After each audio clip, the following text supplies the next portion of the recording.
Good evening, sir. My name is Vasudha Tyagarajan. I'm a law student, actually. Firstly, I would like to thank you for giving us such an informative talk on terrorism and Islam. My question is, what do you think is the reason for the sudden increase in the number of terrorist organizations which are basically Islamic and they fight in the name of Islam? And since you say that Islam is giving the guidelines is that women, children, elderly people shouldn't be injured or killed, but there have been various bomb blasts and killings of women and children. What do you think is the reason for that? Thank you. The sisters asked a very relevant question, that what is the reason that there's increase in terrorist organization amongst the Muslims and so many bomb blasts, and especially when Islam says you should not kill children, etc. What is the reason? And that's a very good question. Personally, tell you again that personally I haven't met and interviewed any so-called 100% hardcore terrorist. I haven't met. But I can give the reasons, the logical answers why such thing may be happening. Number one, some people may really be terrorizing the innocent people. Some Muslims may be on the wrong track. They may not be following the guidance of the Quran. Like you have black sheep in every community. One of the number one terrorists of human history, who it is? It is Hitler. He has incinerated 6 million Jews. So can I blame Christianity for that? Hitler was a Christian. So I can't say because Hitler incinerated 6 million Jews, therefore Christianity says that you have to. He alone, if you add up all the terrorist organizations put together, I doubt whether they'll reach 6 million. One individual alone. Again, Mussolini. Mussolini is a Christian.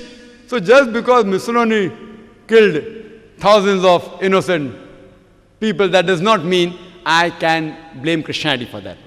So there may be certain black sheep in the community, black sheep, maybe calling themselves Muslims, and maybe in the wrong, maybe.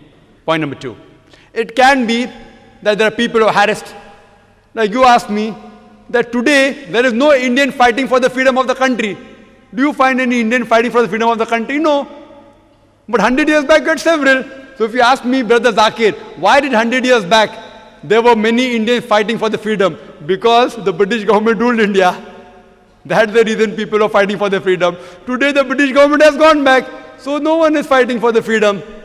So maybe these Muslims may actually be harassed. They may be being harassed. And you find this in several parts of the world, in Palestine, etc. That you find that maybe if you go to the history, if you go back to the history and you find that they have really been harassed, and if no one is coming out to help them, they are resorting to whatever means they have. Like the example which is given in the Bible, David and Goliath. The stone was sufficient. So who's to blame? We are to blame.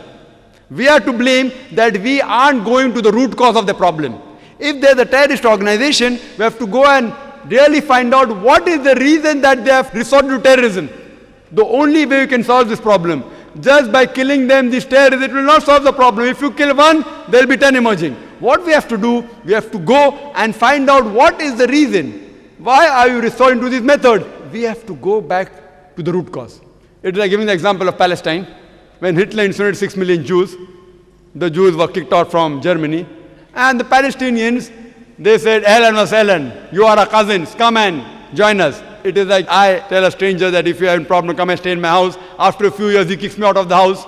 And when I start making a noise outside my house, that see, these people have entered my house, so you call me a terrorist. Am I a terrorist? I have welcomed a person as a stranger, just as a human brother. I got him to the house. After a few months, he kicks me out, and when I say that I want my house back, you say that I'm a terrorist. Who's to blame? We are to blame. We are to blame. We have to find out that what is the cause of the problem.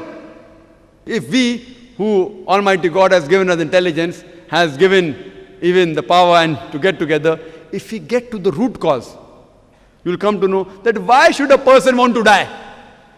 Who would like to die? Who would like to die? A person who says that I say I'm going to get killed, so why not I die and take somebody else also? So if you ask the psychologists, they will tell you the root causes. We have to go and ask these people that why are you doing all this, and many a times we'll find out that the truth is lying behind it. And the truth is that they may be being harassed, and some people may really be terrorists. Some people may be terrorists and the people for money, some people for fame, some people for politics. So I do agree, sister, that but majority what I feel that they are being troubled whether it be Muslim, whether it be Hindu, whether it be Christians, there has to be a backlash. If a person cannot bear whatever torture that he's undergoing, he resorts, the psychologists say, and I'm a medical doctor, I have done my studies in medicine, they have to retaliate. It is human nature. So why should a person who would not like to raise a finger would like to carry a gun in the hand? Why? So what we have to do, we have to find the root cause and try and solve this problem. That's the only way we can see to it that these terrorizing the innocent people will stop and all human beings can live together as one brotherhood.